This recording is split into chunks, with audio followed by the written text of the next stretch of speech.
আমি আপনাদেরকে আরো একটা কথা বলছি সতর্কমূলক।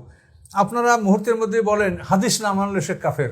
হাদিস না মানলে যদি মানুষ কাফের হয় তাহলে পৃথিবীতে আপনি কোথাও মুসলমান খুঁজে পাবেন না। তার কারণ বিশুদ্ধ হাদিস, যে যে হাদিসটি মুসলিম শরীফের দ্বিতীয় খণ্ডে যে হাদিসটি আল্লাহ রসুল উল্লেখ করেছেন, আন আবি সাইদিন খুদরি আন্না রসুল্লাহ সাল্লাল্লাহু আলাইহি ওয়াসাল্লাম ক্বালা লা তাকতুবু আন্নী অমান কাতাবা আন্নী গায়রাল কোনে ফালিউমহিহু। এই হাদিসটি সহিহ মুসলিম দ্বিতীয় খণ্ড 214 পৃষ্ঠা।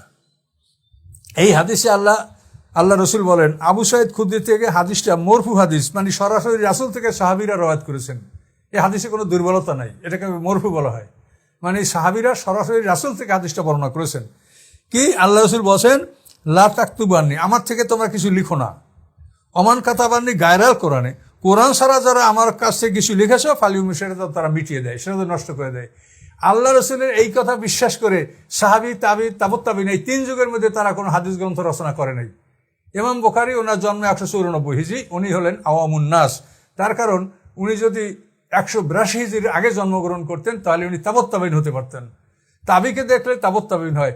সর্বশেষ তাবি হুসাইম ইবনে বশির, তার ইন্তেকাল হয়েছে 182 হিজরিতে। কাজে ইমাম বুখারী এই সর্বশেষ তাবি হুসাইম ইবনে বশির ইন্তেকালের 14 বছর পরে ওনার জন্ম। 194 না 12 বছর, 82 থেকে 94, 12 বছর। তো উনি তাবিনদের যুগ শেষ হওয়ার 12 বছর পরে জন্মগ্রহণ করছেন, ফলে উনি আর তাবুত তাবিন হতে পারেন নাই, উনি আওয়ামুন নাস। কাজে এই আওয়ামুন নাসের থেকে নিচের দিকে আমরা সবাই কিন্তু এই হাদিসটা অমান্য করেছি। আল্লাহ রসুল বলছেন যে আমার থেকে কোরআন ছাড়া কিছু লিখো না, কিন্তু সবাই লিখছি, পড়ছি, বলছি, বয়ান করছি। তবে হাদিসের মধ্যে যে হাদিসগুলি কোরআন দ্বারা প্রমাণিত, রাসূলকে বর্ণনা দেওয়া হয়েছে, সেগুলি কিন্তু এর আওতায় পড়বে না, সেটা তো কোরআনের অধীনে চলে যাবে। তো এই জন্য আপনি যদি হাদিস অমান্য করলে মানুষ কাফের হয়, তো পৃথিবীতে আপনি মুসলমান কাকে পাবেন? কেউ মুসলমান নাই, সবাই তো হাদিসটা অমান্য করলো। তাহলে মুসলমান পাবেন ওই 3 যুগের লোক, সাহাবী, তাবি, তাবুত তাবিন। এরা এই হাদিস মানে নাই, যার জন্য এরা কোনো গ্রন্থ রচনা করে নাই। ওই 3 যুগে কোনো হাদিসের কিতাব লেখা হয়নি। তাহলে এখন এ কথা বলা ঠিক হবে না যে যে হাদিস না মানলে তারা কাফের হয়ে যাবে। এটা বললে আপনি পৃথিবীতে কোনো মুসলমান খুঁজে পাবেন না।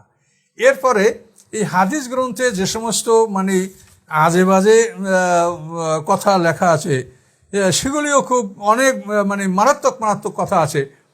ধরেন আমি 2-1টা কথা আপনাকে বলি, এগুলো না বলা ভালো, এবং বলা হলো আপনাদের সন্দেহ দূর করার জন্য।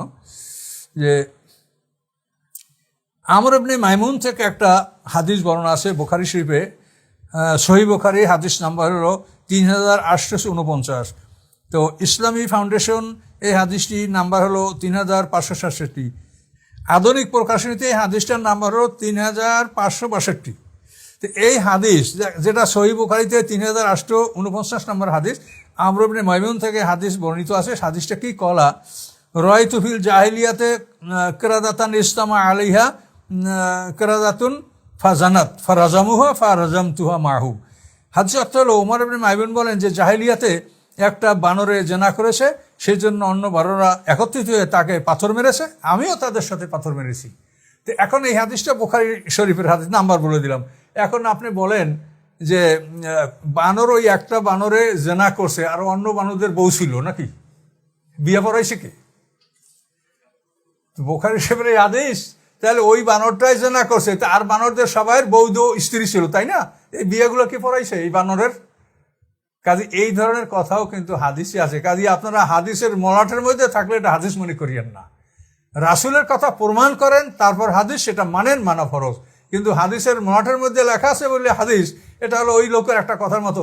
একটা লোক মানে একটা বইয়ের একটা সেন্টেন্স বুঝতে পারছে না, তো একটা জ্ঞানী লোকের কাছে লয়ে গেছে যে ভাই এটা বুঝি না, উনি কাছে এটা সাফার ভুল, এই জন্য বুঝতে পারছেন না।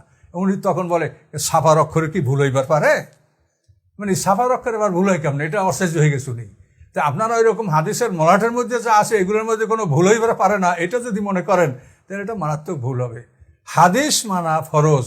রাসূলের যদি কথা হয়, রাসূল যদি বলে থাকেন এটা সঠিক হয়, সেটা মানা ফরজ। কিন্তু আপনারা ওই মলাটের মধ্যে যা আবর্জনা লেখাই সবই হাদিস মনে করেন, তাহলে সেটা কিন্তু খুবই আপনাদের জন্য ক্ষতি, জাতির জন্য ক্ষতি, পরকালের জন্য ক্ষতি। কাজে এই জন্য বুঝি শুনে সহিহ হাদিস যেটা, সেটা মানেন, রাসূলের কথা মানা ফরজ। আমি বারবার বলছি রাসূলের কথা মানা ফরজ, রাসূলের শাফাত ছাড়া কেউ জান্নাত পাবে না। কাজে এই জন্য রাসূলের সম্মান, রাসূলের কথা এগুলি আমাদের মানা অত্যন্ত জরুরি, এবং এভাবে কোরআনে বহু তাকিদ দেওয়া আছে, বহুভাবে রাসূলের সম্মানের কথা কোরআনে উল্লেখ করা আছে। কাজেই এই বিষয়গুলি আপনাদেরকে এজন্য বললাম। আচ্ছা, আর একটা হাদিস বলি, সেটা হলো হাদিসের সংক্ষেপে বলছি। হাদিসটা বুখারী শরীফের আছে, আবু হুরায়রা থেকে বর্ণিত। রাসূল সাল্লাল্লাহু আলাইহি ওয়াসাল্লাম বলেন, মান লাম ইয়াতাগান্না বিল কোরআনে ফালাইসা মিন্না, লাইসা মিন্না মান লাম ইয়াতাগান্না বিল কোরআন। যে কোরআন যার জন্য যথেষ্ট নয় সে আমাদের দলভুক্ত নয়। এখন এই ইয়াতাগান্না শব্দের অথবা কেউ কেউ কয় যে গান করা, না, গান করা না। এই জন্য সুফিয়ান ইবনে ওয়াইনিয়া তাফসিরে মাআলিমুত তানজিলের ৩য় খণ্ডে ৪১২ পৃষ্ঠায় এই হাদিসের ব্যাখ্যায় সুফিয়ান ইবনে ওয়াইনিয়া বলেছেন যে লামিয়া তাগান্নার অর্থ হলো মান লামিয়াস্তাগনা, অর্থাৎ কোরআন যার জন্য যথেষ্ট নয় সে, আল্লাহ রাসূল বলছেন, সে আমার উম্মতের অন্তর্ভুক্ত নয়। তাহলে এই হাদিসটা কি আপনারা জীবনে একবারও পড়েছেন যে কোরআনকে আল্লাহ রাসূল এত গুরুত্ব দিয়েছেন যে কোরআন যার জন্য যথেষ্ট নয় সে আমার উম্মত নয়? তাহলে আপনারা কি কোরআন পড়েছেন? হাদিস সম্বন্ধে আল্লাহ রাসূল বলছেন লেখন, আর কোরআন সম্বন্ধে বলছেন যে এই কোরআন যার জন্য যথেষ্ট নয় সে আমার উম্মত নয়। তো রাসূলের কথাটা আপনারা কি মানলেন এই দুইটা হাদিস থেকে বলেন? কাজে এই জন্য ভেবেচিন্তে কথা বলেন, সবাই ভালো হন। আমরা মরণশীল, আমরা মৃত্যুর দুয়ারে চলে আসছি। আপনারা যা যুবক আপনারা ভালো হবেন এটা আশা করি, এই দোয়া করি যে আপনারা ভালো হবেন, কিন্তু আপনারা জ্ঞান অর্জন করেন, জ্ঞানের কথা বলেন, আপনারা হইসই করিয়েন না, লাফালাফি করিয়েন না, ঠান্ডা হন, জ্ঞান অর্জন করেন। আপনারাই ভবিষ্যতে থাকবেন, এই পৃথিবী এর ভবিষ্যৎ আপনাদের কাছে। এই জন্য আপনাদের জন্য আমি দোয়া করি। যারা আমাকে সমালোচনা করছেন আমি তাদের প্রতি আমার কোনো আপত্তি নেই, আমি দোয়া করি আপনারা জানলা ভালো করে। আল্লাহুম্মা আমিন।